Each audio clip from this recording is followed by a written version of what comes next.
Hi friends, I have 21 books that I read in the month of May to talk to you about because today's time for my May TLDR wrap up. If you haven't watched any of my TLDR wrap ups before, what we're gonna do is just run through the books that I read pretty quick. I'm gonna kind of give you like a one sentence on what I thought about them. Most of these books find their way into vlogs throughout the month, so I just don't feel the need to repeat all of the information, but it still helps for me to have like a conclusive list of what I got to. So yes, for the month of May, I completed 21 books and a total of 7,096 pages. To start with though, I want to tell you about some of my other favorites that are not book related or, you know, the books I read.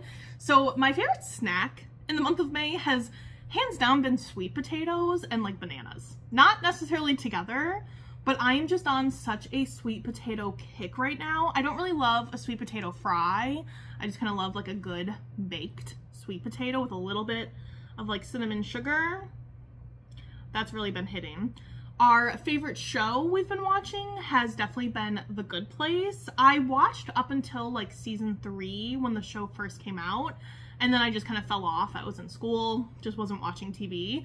And so I finally rewatched it with my partner, and it was his first time watching. And if you know some of the like reveals that happen in that show, it's been a great time. I love watching it, and now I'm excited because we're getting into content that I haven't seen before, and we're just absolutely eating it up. My last favorite would have to be my new Sabrina Carpenter skin in Fortnite. I played Fortnite a lot when the Avatar, like the last season was Avatar The Last Airbender themed. That was the first time I played, and then I kind of stopped playing because I wasn't really into the Marvel stuff. Even though I like Marvel, I just didn't love like what they were doing in the game with it. But then they brought a Sabrina Carpenter skin in, and now I'm hooked again, and we are playing like several games a day and I don't want to stop. At this point, I should just stream it. We've been doing this thing that I call Fortnite sprints, where essentially we play and I have a timer, and however long we played for is how long I need to read for. So those have been my favorites that are not bookish related. I'm feeling a little rusty because I haven't done a video in quite a while, so this is probably gonna be even choppier and faster than normal, but I'm trying to get back into the groove of things, okay? I got a really bad sunburn. I don't want to talk about it, and it just basically had me debilitated for a couple of days, and I'm ready to function again.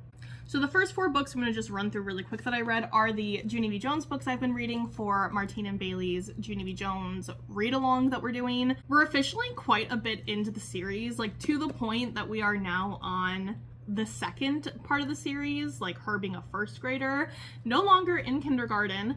So in the month of May, I read Junie B. Jones Graduation Girl, Junie B. Jones First Grader at Last, Junie B. Jones Toothless Wonder, and Boss of Lunch. I gave all of these 5 stars because Junie B. Jones will always be a 5 stars for me. I will say, I was working the other day and we got a new shipment of books in, and one of them was a Junie B. Jones graphic novel. Like, they're taking the original series and turning them into graphic novels, and I don't know how I feel about it. It made me feel some type of way, that's for sure. The books that were probably the hardest ones for me to complete in the month of May were definitely Winter and Stars Above by Marissa Meyer. This was for the Throwback book club reread of, you know, the Lunar Chronicles. And I didn't hate it, but they were tougher to read than I thought they would be. Then I read Kingdom of Ash by Sarah J. Maas for Squash That series, which means I've officially completed the Throne of Glass series, and I just have 1 book in each of her other series to finish. I thought this one was okay. It did everything that it would want to do as a conclusion. Obviously, without getting into spoilers, there was a great deal of combat in this volume, and I don't think her combat is my favorite to read. So I just was like a little more bored than usual. And personally, I think that the cast got a little too large in this, and especially for the finale, it could have benefited from spending more time with the characters that, I don't want to say are more important, but that you're a little more invested in maybe. But I'm sure that changes just depending on what characters you're invested in.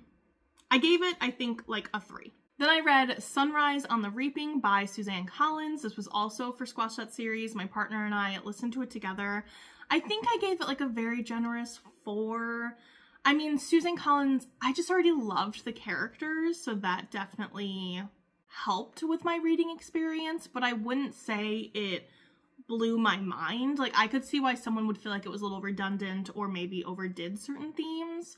I do feel like there were moments that she was really having to hand feed the moral of the story to the reader, and I think that that's more of a reflection on publishing and maybe readers today, but I just felt like it was much more absorbable in the original series. I don't really know what word I'm looking for here, but I just felt like the original series accomplished it a little bit better. I do look forward to the movie. I think it's gonna be a lot of fun. I wish they would just cast Woody Harrelson in a wig, but I understand why they don't want to do that.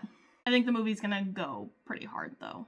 Then I listened to Everything is Tuberculosis by John Green. I gave this a 5-star. I know that this has been his passion project for a very long time. I don't really know if there's anything I could add to the conversation other than I thought it was a fantastic read, and I think that he's doing a good thing for fighting for awareness about this disease that people, especially I think in the US, underestimate its impact. Then for my work thriller book club, I read The One by John Mars, and I'm not gonna lie, this book had me gagged. I think I give this a very solid 4. The writing was not, it wasn't fantastic. Like, I don't think that I could have given it a 5 out of 5. It wasn't like the most fantastic crafted story ever, but I was along for the ride. I think it accomplished what it wanted to do. The biggest actually takeaway I would have from choosing this for book club was it's a fantastic book club choice. If you run some sort of thriller book club or just have like a rowdy group, even like a romance book club, this could be kind of fun. I just think it led to so many different conversations because there were so many different elements going on.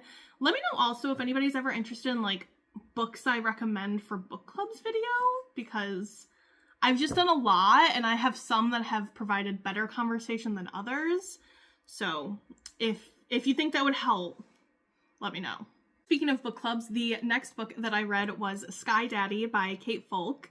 This was for my Not Your Mother's book club. I'm obsessed with this cover. I love the color scheme. This follows a woman who is very obsessed with planes, like has a sexual and emotional obsession with planes and dreams of being connected with one and dying in one to marry it one day. It was so fun and so goofy. I loved it. I gave it a 4-star. It did have a lot of heartwarming elements that I didn't expect it to have. I think if you liked this kind of character and this kind of story, you could really, really like an Emily Austen book. So that is my big recommendation, and I look forward to reading more from Kate Folk. I also read One Golden Summer by Carly Fortune. I have never read any Carly Fortune books, so this was my first one from her, and this was for another work project I was doing, and I ended up giving this like a really solid, I think like a 4, maybe a 4.5. I thought it was really, really fun. There were some elements that I was kind of like meh on, but I couldn't stop reading. Like, her writing itself kept me so hooked that my eyes were just like glued and I didn't want to do anything except read it. I do think, based on the reviews, I do know that this is the newest release of hers, but it seems to have the best reviews, so I'm not really sure if I would go back and read any of her other books. I think this character is technically from one of those past books, but I read this without knowing anybody and had no problem understanding what was going on. So let me know if you've read any Carly Fortune and you think any of them are worth going back to, but I really did like this one. Speaking of another book club book that I did like, we have Little Fires Everywhere by Celeste Ng. This month was the month of like 4 stars.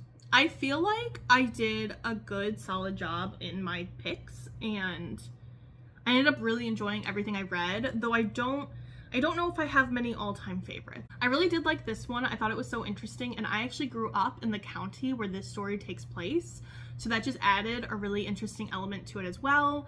I thought the book club discussion was really interesting for this one because there were so many ways we disagreed or viewed a situation differently, and it just had like, there was not a single part or element or character that was 100% likable or didn't have any flaws or you couldn't dig a little deeper in, and it just led to a great discussion, and we all had just so many unique views, and I think it's another really solid pick. And I have started watching the show a little bit.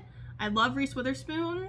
That's really all I have to say about that, but I do think I'm gonna keep watching. Let's pivot and talk about a book club book that I hated, shall we? I'm so sorry, Bailey. This is for Bailey's Shelf This Book Club with Bailey as the main host from Is Bailey Reading, and then Rylan from Reading with Rylan was the host for this month, so sorry also Rylan for choosing this one that I am about to rip to shreds.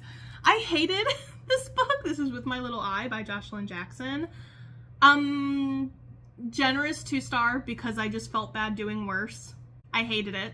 I would have easily DNF'd it if I wasn't trying to like finish it for the book club discussion. It is so incredibly forgettable. The one element that I did actually like that I said was like what actually made it kind of a 2 was the daughter relationship. I thought that the way that the author handled elements of it were well done as far as my experiences go. But I didn't like the main character, the woman of the story. She drove me nuts. Like she drove me absolutely bonkers. I do think Martine was putting not negative thoughts about this book in the chat. I need to see what they actually like finished rating it. But if I disliked it, it's possible Martine's gonna like it. But on the positive side of Rylan's picks, I read Unromance by Erin Connor for Rylan's Mending Hearts Book Club. She also hosts this with Stasia from Reader C. I don't usually jump in unless there is something that really sticks out to me, and for some reason this one did. I think it's the cover because I'm obsessed. Had no idea this was a little bit more of like a Christmassy themed one. I don't think most of us knew that because it is a new release. I don't know exactly what month it came out. January 2025. Really strange that it came out January 2025, but would have been a better Christmas book, like at the beginning of December instead. This is the author's debut romance. I thought it was hilarious. It's very self-aware. It's them trying to destroy rom-coms for each other, basically. That's like the gist of it. She's an author, he's an actor. I actually don't usually like books that have to do with celebrities, but I think the conversations his celebrity stardom brought up in this story were interesting. It wasn't just the same scenes that I see in other ones with this setup. It was like he as a character was just so interesting that I was intrigued with what was happening. So I love this. I give it a 4. I would recommend, and I actually look forward to seeing what the author comes out with next. Then I went ahead and listened to the audiobook for Marsha by Tourmaline. This is a biography of Marsha P. Johnson, and it was very, very interesting. I gave this a 5-star. It definitely seems like the kind of story that I would revisit again because it was just like a big overview and it went into detail in some areas, but it was just kind of like a lot of information to absorb. It was definitely inspiring, and honestly, the only thing I could say is that I could listen to stories about this woman forever. Then I finally completed a series, also for Squash That Series. This video is so out of order. Wow, there's been like no consistency to which books I'm showing you. But I did finish Poison in Their Hearts by Laura Sebastian. Sorry, Ashley, I'm now completed with the series. I think you're still on book 1. I read this as my friend Ashley's favorite pick for one of my friend's favorite videos. And now I finally completed the trilogy. I don't remember what I gave this. Maybe like a 3.75 or a 4 as well. I thought it was solid. A good conclusion to a YA trilogy. Then I went ahead and read Verity by Colleen Hoover. I literally finished this last night. It's the first time I've ever read it. And again, I'm going to give it a 4. I thought this was pretty fantastic. I, again, was devouring it. Like, this book and this book are 2 of the most recent experiences I've had where I just can't stop reading. Part of what helped with my reading experience was the fact that I've seen the casting for the film for Verity, and so I just kept picturing Dakota Johnson and Anne Hathaway and everybody in their respective roles, and that made it a lot of fun. I think it's quite impressive, like, to go such a different route with your writing from being such a traditional romance writer to independently publish such a dark thriller. I think it's a lot of fun, and I had a great time with it. I'm happy I have a physical copy. I could have been convinced I would hate this book, and I'm really happy I didn't. Finally, I just have a little bit of manga to run through with you. This is again in a much longer vlog that will be coming out one day. It's been like 2 months working on it almost, so things are going great. I reread Box of Light Volume 1 by Seiko Arasawa. I went ahead and gave this, I think, like a 4. It was a 5. Reread was a little less enjoyable, but look forward to continuing. I read The Promised Neverland by Kayu Shirai, and I gave this a 3. I'm intrigued by the story, but the writing itself was quite repetitive in this volume. I also read 5 centimeters per second by Makoto Shinkai. This, I think I also gave a 4. What is happening? I thought this was good.